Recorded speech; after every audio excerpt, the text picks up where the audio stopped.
Mini Coccyx, top 20 fleet, half Leviathan, the other half are Profundity and Executor. So pretty advanced shard, but not crazy. Assault battles. I'm able to do a couple on CT3, some CT2, most CT1, except Fanatical Devotion. Okay, so that gives me some idea of what's going on here. But I have a feeling that I am going to have to actually pay attention to this and figure this out ahead of time. I've just finished up Executor. I have the crystals saved up to take it to 5 stars, so not terribly there. I'm able to counter the 7 stars that are on my fleet shard, and it's half Leviathan, so the top 10, the other half, so they're probably still making some decent crystals. I'm finishing the relics for SLKR. Prerequisites, missing 2, and farming the TIE Echelon, which is good as a counter meta fleet. Current farms, TIE Echelon, Outrider, BTLB, Y-Wing, 62 Cryotalk Shocks to take SLKR directly to Relic. Alright, so everything he's got is currently saved for SLKR, for Supreme Leader. I've been very indecisive on what I should be working on next. I've been thinking about the Sith Trio and Savage and Talon, then continue a Star Killer, but it seems like it's going to take a long time, and I'm going to be stuck on my Fleet Shard in the meantime. Another route that I was thinking was going for Profundity. This will help me get more crystals. On the fleet rewards, I'm currently getting 50 crystals daily, trying to be as efficient as possible. All right, let's see what we got here. Just throw this guy up. Chromium League, Arena Page, 5 million GP. He's been at it a while. Has at least JML, which is good. Executor, he's hitting 32. And it doesn't look like he's really topping off there. Now, when we say half, no, because if top 20 is half Leviathan and the other half Profundity and Executor, the first thing that he needs to do is get into contact with his fleet shard if he hasn't done so already. Again, I just put out a quick 3-minute guide on how to do that, but going into the game and doing the research to find people's names and bringing it to .gg to find their ally codes and going back and forth. It's a pain in the ass, but once you've done that and you've established a connection, you'll find that people are 100% working together. And if they're not, that sucks for your shard. And yeah, I mean, it does unfortunately suck for you, but in my experience working with people, that is the exception, not the rule. And I kind of talk about how to talk to people in that guide as well, so I won't bother covering that now. But that's definitely number one. Because at the very, very, very least, based on your shard and knowing that your Executor is still only 4 stars, you should be hitting 11 to 20 at the bare minimum. And when we say half of your shard is Leviathan and we say half is Executor Profundity, there are going to be options in days where even at 11 or 12 or whatever else you're at, you might be able to kind of branch into that top 10 because of an errant slot that was hit. So that's something you should definitely be looking into. Let's see where we're at with our collection. All right, so we got 1 GL. Not my favorite pick for first GL, but he's my definitive second. So it's not the worst thing in the world. Let's see what we got here. I'm going to assume that our Jedi, so Ground War is probably the CT3, and between Luke, Hermit, Jedi Master, that should be good. So let's mark that down, CT3. What else do we have? Military Might. Rebels is probably CT3. Luke, C-3PO, Chewbacca, 3PO. Oh, where's Han? There's Han. Military Might is definitely CT3. If you are not doing it CT3 yet, I highly recommend throw Mon Mothma in instead of Chewbacca. Do a whole round with everybody of the event special, and you can kind of hit auto at that point, and you'll have a really good chance of being able to do it, assuming that your modding is at least, half decent. Sith. Places of Power. Places of Power, we're definitely doing CT2. I mean, I don't even think CT3 is possible, but I know for a fact CT2 is hands down possible. Nihilus is my go-to OG for this before C, but between Papa Palp lead, Darth Revan, Darth Malak, Bastilla, and Darth Vader. You have plenty of opportunity to get through the CT2. Inquisitors, I believe that's one that you said that you're not on yet. And we'll check something else in a minute. Let me just double check here. Yeah, Fanatical Devotion, which is the name that I can never remember. All right, Night Sisters. Night Sisters, we're probably getting an X at now. If we have Phoenix, there's a chance. And I've been called out on that before because I'm not fully used to Phoenix. No. I don't know if Secrets and Shadows is doable before Rex with Phoenix, even at CT1, but I'm not gonna argue against it with all relics. Maybe it is. It's not. It doesn't. It's not important really because I don't generally recommend people prioritize that one anyway. Pure Troopers. Okay, so we're probably not there. Empire. Forest Moon, you can almost definitely be doing CT1. And there's an old hack, I don't remember the exacts of it, but basically using like Palp and Grand Moff Tarkin and Darth Vader and Thrawn and throwing all these turns to Grand Moff Tarkin and really building up his potency. That's how I did it the first time, and I don't think I had any relics at all. So I could see this being a CT1. I just want to check my Separatist droids too. Yeah, I mean, I could see that as a CT1 using some old tricks. Rebels. No, not Rebels. I'm reading Rebel Roundup in my sheet. Which, the other thing we have here is Bounty Hunters. Okay, so Rebel Roundup is probably CT2. Can be definitely done at CT2 with this team. It is going to require some restarts, so there's a possibility you just haven't done it yet. But I'm going to assume, and I'm going to say that our assault battles are in fairly good shape for where we are at. I try to prioritize 5 out of 7 going to CT1. Everything else is kind of gravy. I don't necessarily think you need to build towards them. Malgus, no Malgus. Let's just see what we got. Commander, no. So we don't have any cat. Basically, I'm just kind of looking through and seeing if there's really any conquest characters on here, and it doesn't look like it. Let's see our ships.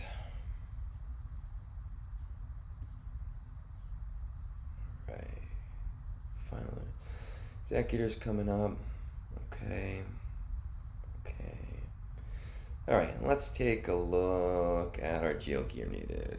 So Kylo is ready to go. He just has to get those last few bits. Rey, I don't give a shit about her. She was my first, but at that point in the game we didn't know better. C, most people will probably assume that I'm gonna say go for C here. I think they're probably wrong just based on our assault battle viability so far. Nobody gives a shit about him. Okay, profundity is not terrible. Okay, let's just look at a few of these things. Skiff. Kristan. And let's just take another look at our ship, see where that Outrider is. If I can spell Outrider, right? Okay, 4 stars. And let's go on back as I mess around. Let's just take a look at some of these guys. Dash Renders at 4 stars. Radis is at 3 stars. And let's take just one more look at the guild. So Inquisitors are not going to be necessary coming up. Our raid scores are not going to be super important comparatively. We do have gas. I think I saw Darth Revan before. Yes. Okay, so here's where I'm at. We have a fleet shard that's kind of unknown right now. I have no idea if you're communicating with them or not. I definitely, I need to put that into my Reddit thread for people, and as I do more of these through video and having to guess instead of kind of just going back and forth with people, I'm realizing all these other questions that I want to ask, but then you wouldn't get these really great moments of me kind of like talking to myself and looking all over my room at whatever's on the walls. They're bare walls, it doesn't matter. Um, it really, it's important to know whether you're kind of communicating with your fleet shard, because that's going to tell me how important prioritizing your fleet is. Um, right now, I'm just going to assume based on your scores that you are not, and I am going to highly recommend that you go, forward and continue and push yourself into getting known in that way, just in a very polite way. um, I would say definitely, I mean, if you think about it over the lifetime of a shard, you go from 150 a day to 200 a day times 30. 200 times 30, you get 6,000 crystals a month versus 50 times 30, 1,500. So you're looking at 4,500 extra crystals per month that you have a 5-star versus not having a 5-star. I definitely think it's probably worth it. I would, again, just check in with your fleet shard first, to make sure you're able to secure those spots and assure that people aren't going to be dicks to you. But I would recommend bringing it to that 5-star. Normally in your position, a lot of people I say, hey, go C first, go JML second, and you've gone JML first. And anyone who's watched these before is going to say, oh, he's going to say C, he's going to say C, he's going to say C. I don't think C is the right play for you. I think, given that you already have really nice assault battle viability, that you should actually go for Jabba next, especially with already having Jedi Master Luke. You have 3 marquees, okay? You have Skiff, who's 4 stars already, so you're looking at like 4 months unaccelerated, so about 2 months. Bosch, 5 stars, so like a month and a half. Quercetan is a Cantina farm, so you're going to be able to do that a little bit faster and kind of gauge that to your own liking. I don't think that I would accelerate or refresh any of those nodes. I would just do my 5 a day, starting whenever some of your energy frees up. Okay, so I see you've got Echelon, Outrider, BTL, Y-Wing. I mean, Echelon is nice because it's a nice countermeasure to Executor. But if you have Executor, it's not necessarily something that you need right now. Let's see where it's at.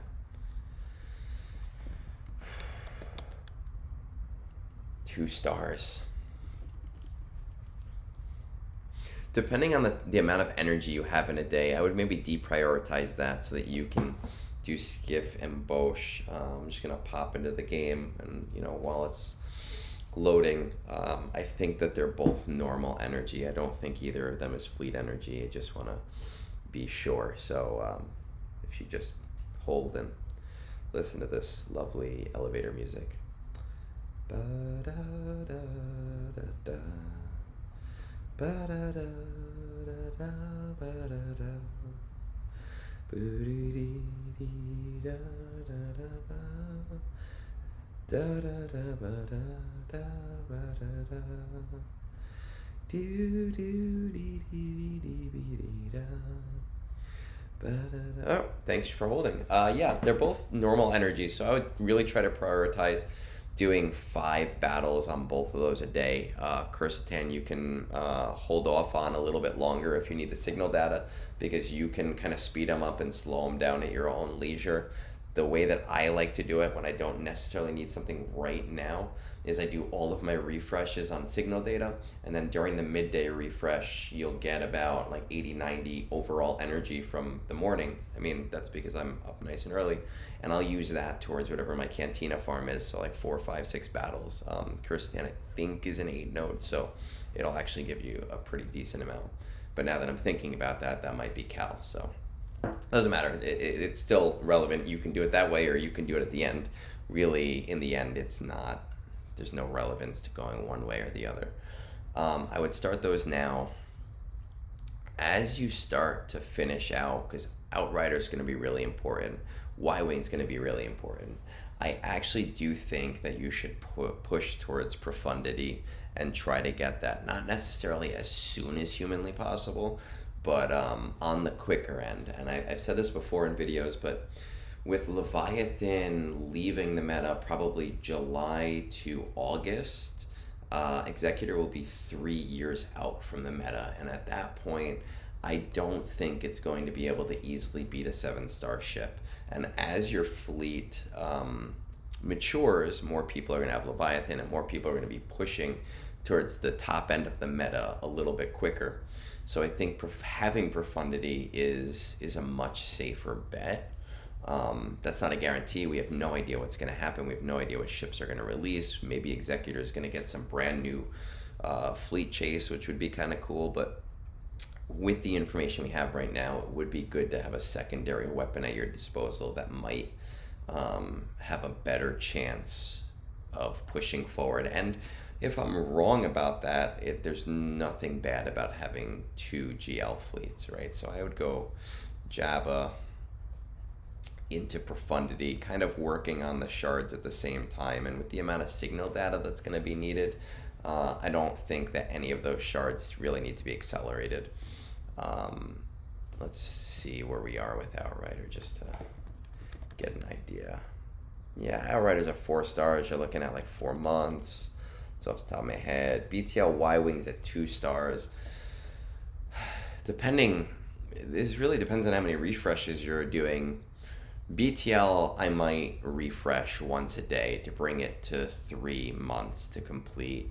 Outrider, I wouldn't necessarily start doing that right away, but as you start to free up energy from other things, you might want to consider that a little bit. Jabba to Profundity, we're probably looking at 4 to 6 months total for the whole thing. And at that point, we're going to be seeing, we'll have an idea of what's coming up in a meta shift. I don't want to say the road ahead is next week, but we're going to be getting this road ahead really soon, which is going to be awkward because the public might be seeing this after the road ahead comes out, which is kind of stupid, but whatever, unimportant. We'll know more at that point. I don't think it's going to change your game plan at all of what you're going to do, but I do think we're going to be seeing some big things in the future that you might want to look towards. This is where I would probably say C, but again, SLKR can do pretty much all of the proving grounds, and there's going to be people that say no, but I've seen it done. It is possible. It does require very intensive modding. It does require very specific teams. You may have to level up a few guys. Like I know Thrawn is one character that's necessary for 1 or 2 of the tiers with SLKR.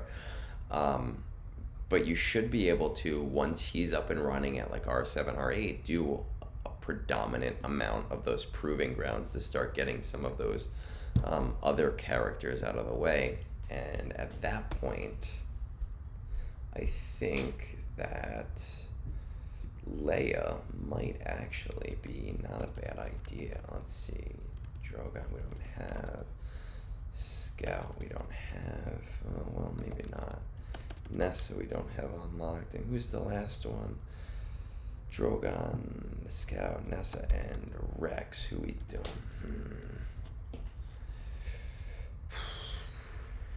By the time we're doing this, we're going to start to see these guys coming into acceleration, which is going to make them a little bit easier. And Rebel, it is a good character to have. Let's see. I would say that after profundity is maybe when you want to start looking at some of these smaller farms that we're talking about.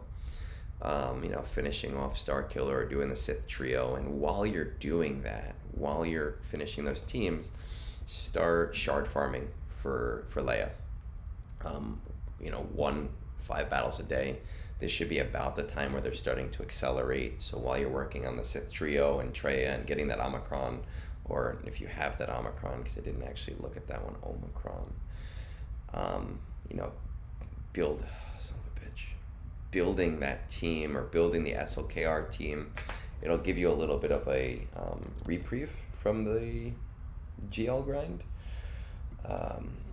But it'll also give you time to build towards that next GL. So I would say Jabber Profundity, kind of interchangeable in terms of timeline, doing them both at the same time. Then go into your smaller stuff, and then work on Leia. You're not going to get as much use out of C as I'd like you to have, even though Bane is coming out. Lord Vader is one of my favorites in terms of usage, even though he's boring to play, but he's really expensive to get. JMK, not super great without Commander Tano, and doesn't provide you a lot of viability in terms of the ROI just in the PvP and Conquest, but you do have JML for Conquest. So I think that's probably the best path to go. If you have any questions, hit me up on Discord. I'm always there. If I'm not, I'll get back to you when I can. You know it already, but for anyone else who's looking for a roster review, I do them. At the moment, I feel like I've done like 20 over the last week. I still have like 5 or 6 in the pipeline. But if you want to jump on that line, hit me up on Discord. I'll send you the information that you need to send to me. See you later.